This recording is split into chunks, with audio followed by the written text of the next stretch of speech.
Good morning प्यारे बच्चों। आज हम क्लास 9 की समाज विज्ञान के वर्कशीट करेंगे 64। डेट है 12 जनवरी और हम भूगोल में चैप्टर 4 कर रहे हैं आपका जलवायु। ठीक है, इस चैप्टर में हम शीत ऋतु और ग्रीष्म ऋतु के बारे में पढ़ चुके हैं। आज पढ़ेंगे हम वर्षा ऋतु के बारे में, यानी मानसून का आगमन किस तरीके से होता है, वर्षा ऋतु किस तरीके से प्रारंभ होती है, उसके बारे में आज हम पढ़ेंगे। तो देखते हैं हमारी वर्कशीट में क्या क्या दिया गया है। सबसे पहले यहाँ पर वर्षा ऋतु के बारे में यानी मानसून के आगमन के बारे में दिया गया है और यहाँ पर मैप दिया गया है। ठीक है, इसमें बताया गया कब कब कहाँ पर जो मानसून है वो पहुँच जाता है इस तरीके से। ठीक है, जैसे कि यहाँ पर देखेंगे यानी 1 जून को यहाँ पहुँच जाता है, 5 जून को यहाँ तक पहुँच जाता है और 10 जून को इन्हीं क्षेत्रों में मानसून पहुँच जाता है, 15 जून को यहाँ सब जगह मानसून पहुँच जाता है। इस तरीके से इस मैप में दिया गया है। उसके बाद यहाँ पर हमारे क्वेश्चन दिए गए हैं, 5 क्वेश्चन दिए गए हैं। ठीक है, जिनके आंसर हमें देने हैं। तो शुरू करते हैं आज की वर्कशीट को। वर्षा ऋतु, मानसून का आगमन। जून के प्रारंभ में उत्तरी मैदान में निम्न दाब की अवस्था तीव्र हो जाती है। कहाँ? उत्तरी मैदानों में। कब? जून में। जब जून के महीने में, मई जून के महीने में जो उत्तरी मैदान है यानी जो हमारा वाला एरिया, ये वाला क्षेत्र है सारा उत्तर भारत का, यहाँ का मैदानी क्षेत्र, वहाँ पर क्या होता है, निम्न दाब की अवस्था जो बहुत तीव्र हो जाती है। यानी यहाँ सब जगह निम्न दाब बन जाता है, गर्मी की वजह से हवा जो है ऊपर उठ जाती है और यहाँ पर निम्न दाब की स्थिति पैदा होती है। यह दक्षिणी गोलार्ध की व्यापारिक पवनों को आकर्षित करता है। इसकी वजह से क्या होता है, दक्षिणी गोलार्ध है जो उसकी व्यापारिक पवनें हैं वो उत्तरी भारत की तरफ आना शुरू कर देती हैं। क्यों? क्योंकि यहाँ निम्न दाब की स्थिति पैदा हो गई है। तो यहाँ से जो है उच्च दाब था, यहाँ पर जो व्यापारिक पवनें हैं उच्च दाब की तरफ से निम्न दाब की तरफ आना शुरू कर देती हैं।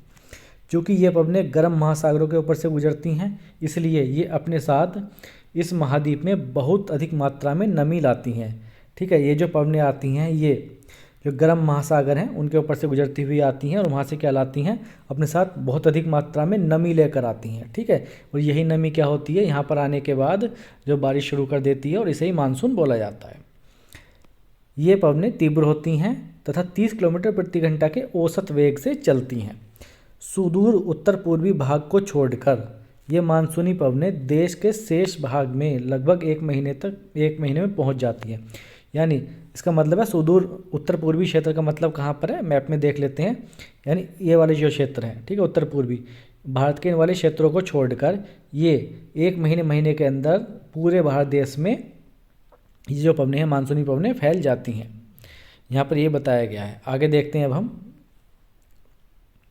दक्षिणी पश्चिमी मानसून का भारत में अंतर वहाँ यहाँ के मौसम को पूरी तरह परिवर्तित कर देता है। इस मौसम की अधिकतर वर्षा देश के उत्तर पूर्वी भागों में होती है। उत्तर पूर्वी भागों में किससे वर्षा होती है? दक्षिणी पश्चिमी मानसून से होती है। ठीक है, खासी पहाड़ी के दक्षिणी श्रृंखलाओं में स्थित मासिनराम विश्व में सबसे अधिक औसत वर्षा प्राप्त करने वाला भाग है। यानी पूरी दुनिया में सबसे ज़्यादा जो औसत वर्षा होती है कहाँ होती है? भारत में। भारत में कहाँ? मासिनराम में। ठीक है, यहाँ पर। उसके बाद आगे देखते हैं आगे क्या दिया हुआ है। गंगा घाटी में पूरब से पश्चिम की ओर वर्षा की मात्रा घटती है। ठीक है, ये जो है ये वाला गंगा घाटी का क्षेत्र है, ये इस साइड में पूरब होता है, ठीक है, और इस साइड में पश्चिम होता है। जब हम पूरब से पश्चिम की तरफ जाते हैं तो वर्षा की मात्रा कम होती चली जाती है। ठीक है, आपको पता होगा दिल्ली वाला एरिया, दिल्ली, हरियाणा, पंजाब, राजस्थान, इस एरिया में बारिश बहुत कम होती है यहाँ पर। ठीक है, और ये इस साइड में बारिश बहुत ज़्यादा होती है, बाढ़ भी आती है बिहार में और इधर गोरखपुर साइड में, उत्तर प्रदेश में, ये जो एरिया सारे पश्चिम बंगाल में यहाँ बहुत ज़्यादा बारिश होती है, बाढ़ आती है। लेकिन जैसे जैसे हम इधर को जाते जाएंगे, पश्चिम को जाते जाएंगे, वैसे वैसे जो है बारिश की मात्रा कम होती जाएगी। राजस्थान एवं गुजरात के कुछ भागों में बहुत कम वर्षा होती है। जब मानसून के गर्त का अक्ष मैदान के ऊपर होता है तब इन भागों में वर्षा अच्छी होती है। दूसरी ओर जब अक्ष हिमालय के समीप चला जाता है तो मैदान में लंबे समय तक शुष्क अवस्था बनी रहती है। मानसून को इसकी अनिश्चितता के लिए जाना जाता है। मानसून जो है अपनी अनिश्चितता के लिए जाना जाता है। आपने देखा भी होगा किसी किसी साल बहुत ज़्यादा बारिश होती है, किसी किसी साल बिल्कुल बारिश नहीं होती। तो किस लिए होता है? वही मानसूनी जलवायु है भारत की, और जो मानसून है अपनी इसी अनिश्चितता के लिए जाना जाता है। कैसे? शुष्क और आर्द्र स्थितियाँ, यानी जो शुष्क स्थितियाँ हैं और आर्द्र नमी वाली स्थितियाँ, उनकी तीव्रता, आवृत्ति और उनका समय क्या रहने वाला है, इसके काल में बहुत भिन्नता पाई जाती है मानसून के। इसके कारण यदि एक भाग में बाढ़ आती है तो दूसरे भाग में सूखा पड़ता है। इसका आगमन एवं वापसी प्राय अव्यवस्थित होता है, इसलिए यह कभी कभी हमारे देश के किसानों की कृषि कार्यों को अव्यवस्थित कर देता है। ठीक है, मानसून जो होता है कभी कभी कृषि को बहुत नुकसान पहुंचा देता है, कभी सूखा पड़ने से, कभी ज़्यादा बारिश या बाढ़ आने से। ठीक है, तो इसलिए जो मानसून है वो अपनी अनिश्चितता के लिए जाना जाता है। तो यहाँ पर कुछ क्वेश्चन दिए गए हैं हमारे, उन क्वेश्चन के हम एक बार आंसर देख लेते हैं। हमारा पहला क्वेश्चन है, विश्व में सर्वाधिक औसत वर्षा किस स्थान पर होती है? तो इसका उत्तर हो जाएगा विश्व में सर्वाधिक औसत वर्षा मासिनराम में होती है। नेक्स्ट क्वेश्चन है हमारा, सेकंड क्वेश्चन है, एक मिनट,